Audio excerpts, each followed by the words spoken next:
last thing, though. The Army will not release the name of the helicopter pilot. When did the Army have the option of not doing that, sir? Steve, I'm perplexed on this, and even the New York Times called it unprecedented. This is an extraordinary step. This is something that, look, this is a soldier who died in the line of duty. I'm not familiar with soldiers who die in the line of duty not having their names released to the American people. And furthermore, this is someone who was involved in a major incident that led to an extreme loss of life. And we're talking, children were killed here. Children were killed in this incident. Okay, stars, in some cases, entire families were wiped out. And so there's a huge community of people that is trying to figure out what happened, and they do deserve answers. Now, I can understand making sure that the family gets informed first, and I can understand that. But there's a responsibility. Look, this is the most transparent administration. And so if the Army's having issues with that, hopefully those can be resolved, because this is something where everyone in the country needs and deserves to know exactly what happened that fateful day. Jack, politicized it in the first place. It's as simple as that. And anyone who touched these cases or participated in this is going to be completely tainted by it, and has already been completely tainted. So what he's doing is he's removing the problem to restore the confidence of the FBI in the American people. Because if this process, which was completely voted for by the American voter, this process of reforming these institutions, which is the change agenda that President Trump promised the American people, it must be done, because this was the will of the people. Everyone remembers that it was the raid on Mar-a-Lago that completely changed the trajectory of the race. It was the lawfare that changed the trajectory of the race. He was way ahead even before the assassination attempts, and it was that very persecution of Donald Trump, the man, that led to the assassination attempt in the first place, and the second one, by the way, in September. This is what the American people voted for, and it's something very simple. It's called the Iron Law of Reciprocity. I wrote an entire book about this last year. That which was done to us must be done back in order to restore the balance. That is the basic underpinning of a functioning society and a functioning civilization, that you must restore balance. One tier of justice, not two tiers, not three tiers, one tier. And if people have been caught going beyond then they need to face the consequences. They will not be stopped until they're stopped. Talk to me about, you and I were all over these things yesterday, the confirmation hearings. Talk to me, because Cash has talked about this.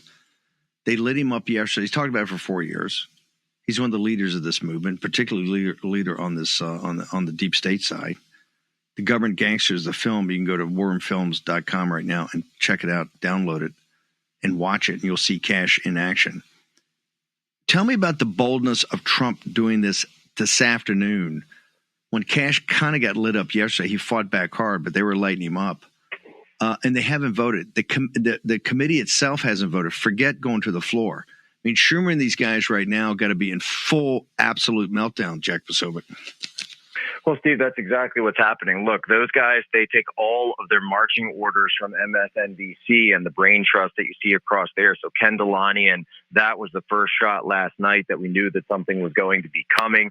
But obviously what happened now is bigger than I think even any of them anticipated. And so, yes, the Democrats are going to be in free for all. The Democrats are going to be having wall-to-wall meltdowns, absolute soy eruptions going off across, by the way, not just the Democrats in the Congress, the Democrats in the Senate, but the same Democrats and the same liberals that have been appointed in place all across the FBI and all across those officials. Look, Miranda Devine had the story an entire year ago in the New York Post about the type of people that Chris Wray was recruiting, the type of people that he was appointing, and it's just an absolute rogues gallery of the wokest of the woke, liberals, anti-Trump, anti-MAGA, anti-conservative, and in many cases even, yes, anti-Catholic, as we saw in communities that are not far from where my Catholic family attends and worships at Mass every single Sunday. And so When we see this, President Trump is taking decisive action, even when I'm sure, by the way, those who are a bit more fair-hearted would not be willing to go forward and do what needs to be done. They would say, hold on, Mr. President. They'd say, wait, let's get all our ducks in a row. And you know what would happen, Steve? Just like the president said about these reports that they wait years and years to happen, they want to try to slow walk him. There's been this push, and Steve, you and I talked about it a couple of weeks ago. They've been trying to go for MAGA light. You know, we're going to have MAGA light. We're going to do some of these things. We're going to secure the border, but that's it. We're going to secure the border, and there's going to be money for AI, and we're not going to do any of those other things. Well, you know something? President Trump just told the entire world that it's not going to be MAGA light. It is going to be full MAGA, the full force of the American people. Every single promise that was made on the campaign trail must be kept, because that is the sacred oath that he took when he stood up for the vote on November 5th. That's what this is about. And no, he's not going to stand around waiting for the FBI. Look what they did to him in the first administration, not even during the campaign. Go back all the way to the first administration. All of their work, Carter Page, George Papadopoulos, and I saw you're on his show the other day, Michael Flynn lying to him in the confines of the White House itself within the first days of the administration. No, President Trump is doing absolutely what he needs to do, and he's doing it absolutely when he needed to do it.